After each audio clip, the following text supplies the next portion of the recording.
Welcome to the deep dive. You know that feeling you're trying to build something great in software, but maybe the specter of bugs or unexpected failure looms large? Yeah, or just messy code. Exactly. Or perhaps you're trying to really grasp how to ensure quality without getting, totally bogged down in complex theory. It's a super common challenge. And that's precisely why we're here. We try to cut through the noise, distill these big topics, and bring you the core insights you actually need pretty fast. So today, our deep dive is into software testing. It's really fundamental, but honestly often misunderstood. Such a pillar of solid software development, though. Absolutely. It's where that theoretical understanding really has to meet practical application. And for this particular deep dive, we're drawing from a source that, well, it really seems to stand out. A new book titled Software Testing: From Basics to Mastery. Right. So our mission today, basically to pull out the most simplified, practical, and immediately usable insights from this guide.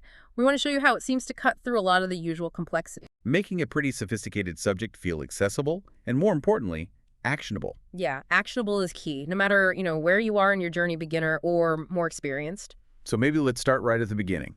Lay some groundwork. Good idea. The book kicks off by defining what software testing is, and just as importantly, what it isn't. Okay, like what? Well, for instance, a crucial point it clarifies right away is that testing isn't just about finding bugs. It's more about reducing risk, enhancing quality, and making sure the software actually meets its purpose. Ah, so it's proactive, not just clean up after the fact. Precisely. It's not just reactive. That's a really vital distinction. I think a lot of people still see testing as just that final step before release. But the book really emphasizes why understanding these fundamentals, like, say, testing for quality assurance versus just defect detection, is the essential first step. It is, to build robust software right from the start. And avoid those super costly mistakes later on. It really sets the stage for everything else. Exactly. And from those basic definitions, the book moves pretty quickly into the core principles. Yeah. The things that underpin all effective testing. The foundations. Right.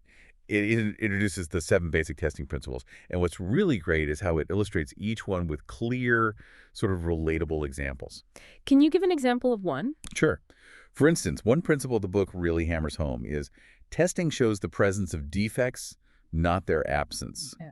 And that's not just a clever phrase, right? It's a critical shift in mindset. It means you can't actually test a system to prove it's totally bug-free. You can only show the bugs you found so far. Exactly. So it helps you manage expectations and focus testing on, like, intelligent risk mitigation instead of an impossible goal. That's incredibly practical.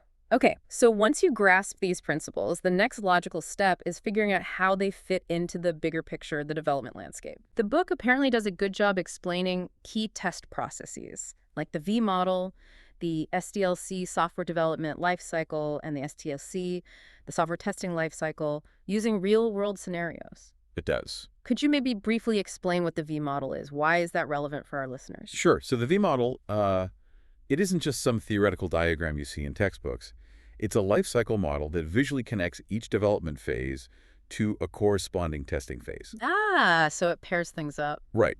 So for every phase of actually building the code, there's a matching test activity happening, ideally in parallel or sequence.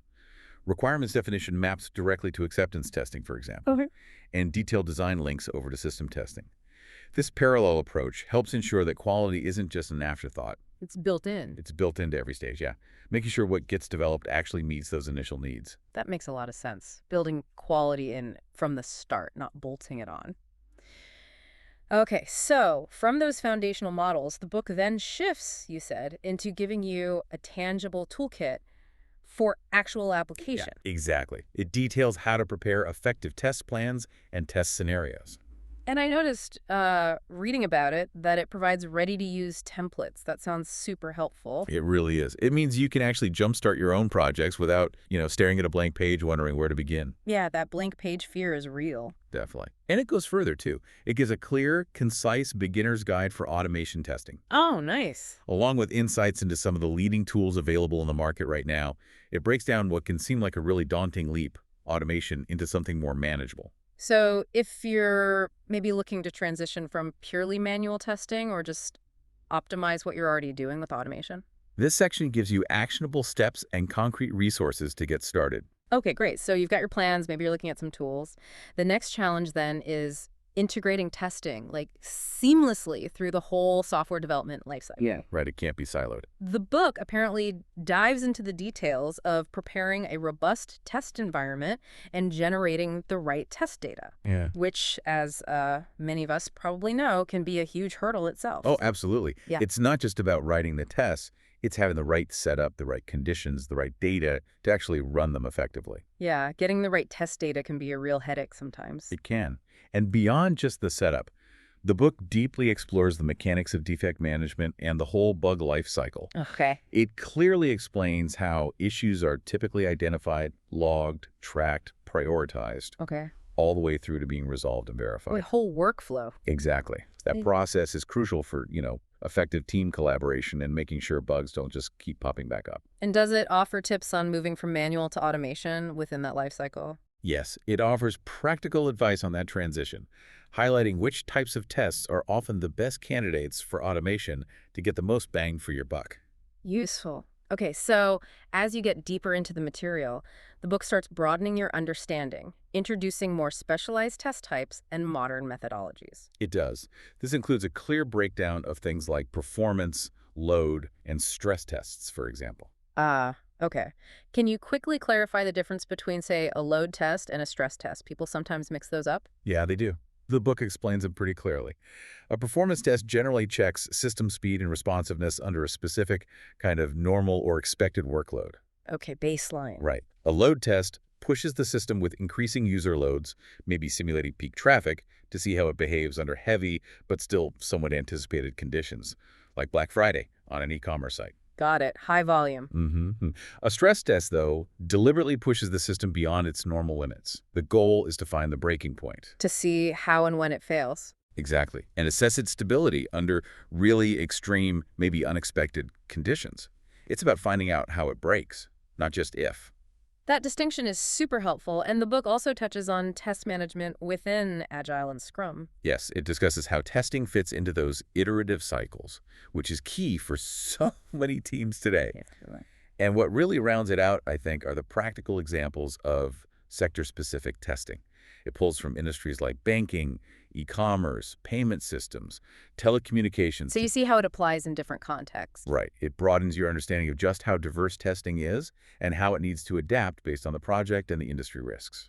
Now, you mentioned earlier that this book, Software Testing, From Basics to Mastery, has a sort of unique approach. What really makes it different? Yeah, I think this is possibly its biggest strength.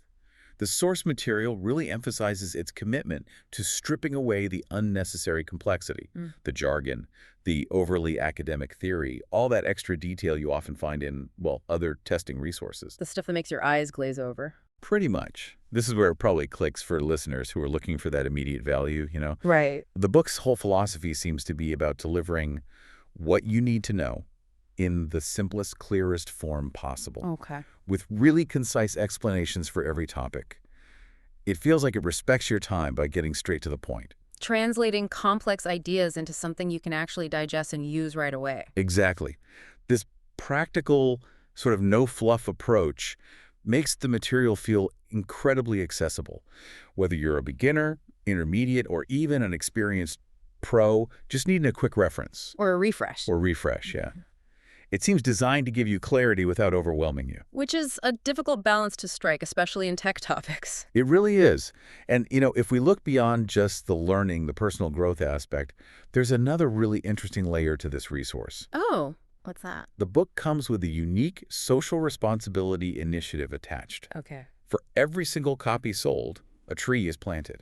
Oh, wow. That's actually really cool. So you're not just boosting your own skills in software testing. You're also directly contributing to a larger positive impact on the world. It's quite neat. That is neat. Is there a goal associated with that? Yes. The ambition stated is to plant 10,000 trees collectively once they reach 10,000 sales. They frame it as a great movement of goodness. 10,000 trees, that's significant. It is. And apparently, as a sort of special thank you, there's also a surprise for the first 1,000 buyers, a premium parcel drawing on AdParcel. Huh. So it's this interesting blend of personal, professional growth and global contribution. Yeah, it's a pretty powerful combination. Okay, so just to recap the value here for everyone listening, engaging with this material, this book, seems to offer a real dual benefit. Definitely. You accelerate your understanding and mastery in software testing, which, let's face it, really strengthens your career path. Absolutely. And at the same time, you're contributing to a pretty meaningful environmental initiative. It's a very compelling proposition. So we'd really encourage you, the listener, to maybe take that next step, explore this resource if it sounds interesting. Apply the learnings, maybe Mm. share the knowledge within your own teams or networks. And remember that powerful connection. Every purchase means a sapling planted, contributing to a greener future. It's a nice thought. It is. And maybe for a final thought to mull over, Uh, one that kind of perfectly connects your individual professional growth to that broader impact. yeah. As you grow, nature grows too.